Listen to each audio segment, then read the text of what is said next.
Our parsha opens with the extraordinary hachnasat orchim of Avraham and Sarah, the way that they invite the three guests to their tent and treat them royally, and invest so much time and effort in taking care of every need that they have. Immediately afterwards, however, we are presented with the story of how two guests come to the home of Lot, and immediately they are surrounded by the people of Sodom. And we read about the awful, the truly terrible hachnasat orchim of the members of the city of Sodom. How are we to understand this juxtaposition of these two very, very different stories of hachnasat orchim? The contrast is so glaring. The amazing hachnasat orchim of Avraham and Sarah, and the terrible hachnasat orchim of the people of Sodom.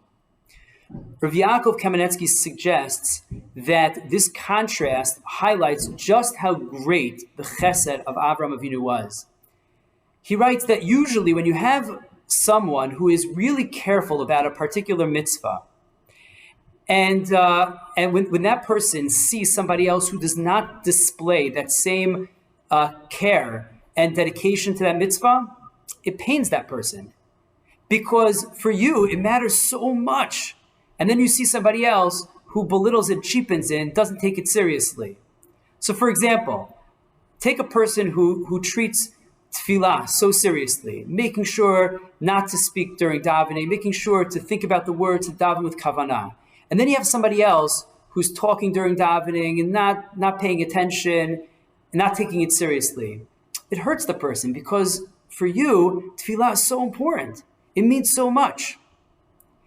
Avram Avinu, for him, the mitzvah of hachnasat orchim, inviting guests, was so important, was so central.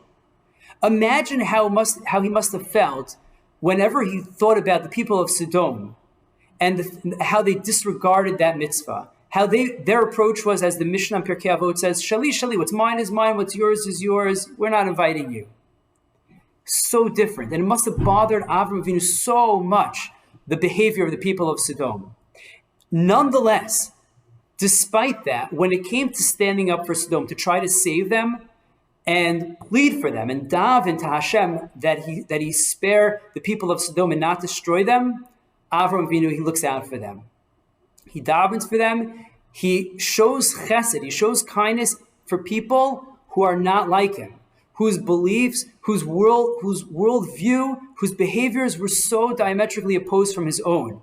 That is the chesed of Avraham Avinu. To do chesed for people who are like us, that's not so hard.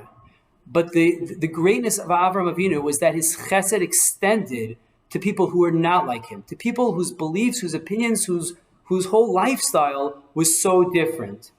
As children of Avraham Avinu, following in his footsteps, let us always check ourselves to make sure that the chesed that we extend to others isn't only to people and to friends who are like us, but it extends to people who are not like us.